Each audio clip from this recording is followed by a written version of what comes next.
Hello, everybody, and welcome to Haiku Talk. I am your host, Ben Ga, your friendly neighborhood haiku poet, and today we're going to be taking a look at a piece from the current issue of Hedgerow. That's issue 142 from poet Kelly Moyer with the first line of Mountain Air. So with that said, you know what time it is. Time to sit back, grab yourself a tasty beverage, and let's haiku.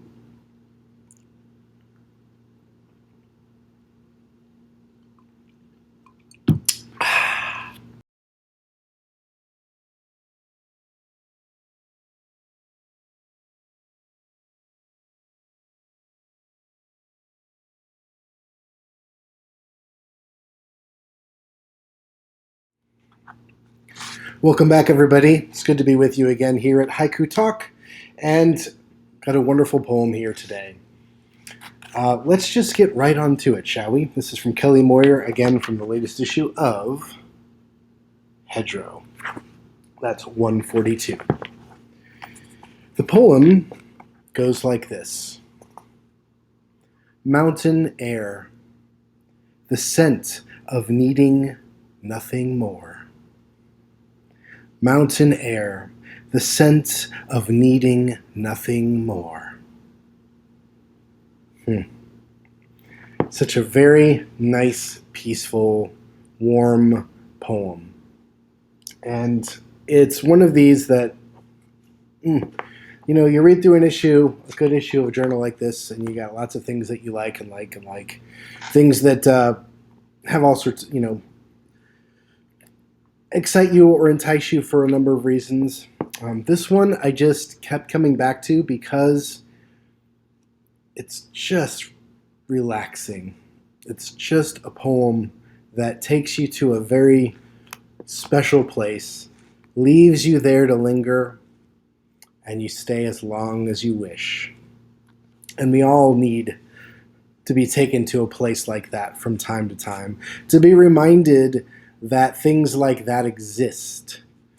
The world can be crazy. The world can be filled with all sorts of conflict. The world can be filled with, all sorts of news stories, divisiveness, this, that, whatever. But in our lives, we've all been to a place like this, at least once. I hope everybody has experienced a place and a time where they were completely there, completely present, completely at a space where you don't need anything else. You need nothing more than what you have with you right there. Wonderful, wonderful piece. This is important. Poems like this are important for that reason, to remind us that these moments exist. And if they haven't existed in the past, or they're not currently there for you at the present, this can take you back to a place where you might have been, or it can cause you to look ahead towards a time when such a place, such a moment might exist for you. It's always important to have things to look forward to in life, be it some sort of plan, vacation, goal, whatever. And sometimes it's just the hope at getting to a place like this in this poem. And like I said, this is important stuff. So let's take a look at how this poem is constructed. It does follow the fragment and phrase format that we've seen quite a few times, because it works, with the fragment being line 1 of Mountain Air, and the phrase being the scent of needing nothing more. And line by line, how does this build? So line 1, the very 2 words of Mountain Air. Beautiful, beautiful. It puts you in a location, immediately puts you in a location. The only place where you can experience mountain air is on a mountain. And so we're dropped right in a place outside, experiencing mountain air. Now, if you've never been on a mountain or been to the mountains, hopefully you've all encountered enough ideas about what, or seen or read or experienced some sort of literature or fiction that has placed you in a mountain or shown you a mountain. And the idea of mountain air, it's going to be crisp and clear. It might be light on oxygen, but it's generally a very pleasant kind of air. Um, if it were anything other than that, than a pleasant thing in mountain air, we likely would have had a descriptor for that, like for wildfires or some sort of thing that would cause harm or pain or discomfort. Instead, we just have mountain air, pure, wonderful mountain air. Then you go to line 2, the scent of needing. The scent of needing. Interesting line, because you have references a sense, the actual sense, the old nose, and coming out of mountain air. We're as I mentioned before, I'm already plugged into this being a very pleasant, clean, pristine experience, and so it plays off that sensory experience I have in line 1, building right away in line 2. But then as line 2 extends, it's the scent of what? The scent of needing. The scent of needing. Well, that's interesting. How can needing be a scent? How can that be a scent? It's not a physical thing. It's a human thing. It's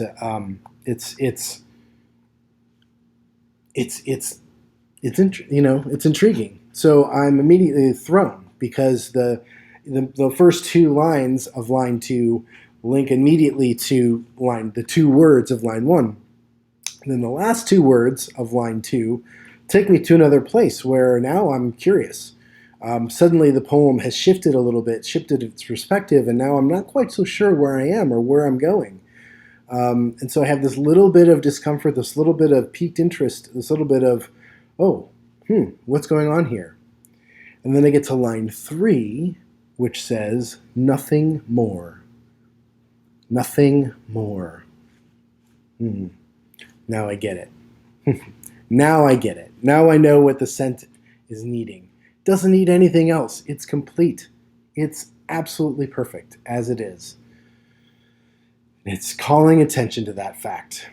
And in calling attention to the fact that the mountain air, the scent of mountain air, doesn't need anything more, goes into us as humans and into our own taking in of that moment, that our own experience of that moment.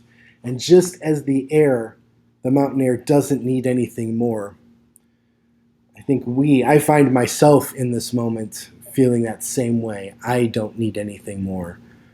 I'm here. I'm in the mountains. I'm breathing this beautiful air, experiencing this wonderful landscape in front of me. And what more do I need? Absolutely nothing. Not now, not here, not in this moment. And the moment is the most important thing. The present, being alive, being alert, breathing in that air, and taking in that pristine environment all around you. Beautiful piece. A lot of layers in there, and how that moves from the scent of air to needing nothing more, to ourselves in the moment needing nothing more, and the way that kind of peaceful calm that it leaves you, or at least it leaves me. Certainly, I'm sure it can take you another kind of place. It could take you to a different avenue, and the poem could support other interpretations, and good haiku do that. But for me, this takes me to a serene spot. And of course, it makes me think of a place I've been to just recently. Had a wonderful vacation where I spent the night up on top at a mountaintop resort up in the Pisgah National Forest in North Carolina. And being up and looking out over the Pisgah National Forest and the mountains, and oh my gosh, when you're up there and just looking around, slight breeze, and it's just the whole world just slows down, and it leaves you with nothing to do but just to sit there and take it in. And so I was very happy to come to this poem, to be reminded of that recent memory of mine and to go back there. And this poem doesn't tell me what mountain it is, doesn't mention Pisgah National Forest in North Carolina. That's what I bring to the poem. That's where the beauty of haiku happens, is that it all that white space around the poem lets me enter the moment and bring my life with it. And I get to see something that Kelly could have never have written about. But she's allowed me to experience that moment again, just as hopefully she's allowed you to experience some moment as well. And you might be relating to this like, well, I don't know, I've never been to the mountains, but boy, I know what it's like to stand out on the beach and breathe in that fresh air from the ocean. Or maybe you've been out in a desert or been some other place where the air has been pristine. And in that moment, wherever you were, you realize that you don't need anything else. You are perfect. Everything around you is perfect as it is. And I tell you, those moments are so important to carry around with us, because we're confronted every day, like I said in the beginning, with all sorts of pressures and stresses and, the daily getting on of life. And it can be just the mundane stuff, or it can be serious stuff, because, life deals you some heavy hands sometimes. And when you're in the midst of that struggle, it's good to hold on to moments like this, to have them, to be able to visit them, or know they exist. At least they existed in the past, and there's the hope that it can exist again. And those things are very often the little moments, the little things that allow you to pull forward and push through, and remind you that the moment that you're in is just temporary, and that you can go on and again try to get back to that mountain, or get to that mountain in the years ahead. All right. And with that, we close this episode. Thanks again for tuning in. Thanks, Kelly, for a wonderful poem. Thanks, Hedgerow, for another excellent issue. And thank you for tuning in on YouTube. With that said, I got to remind you to like if you liked this episode. Subscribe to the channel if you haven't done so already. And if you've liked and subscribed, think about ringing the bell to get notified when new episodes are available. And with that all said, thank you very much. Until next time, cheers.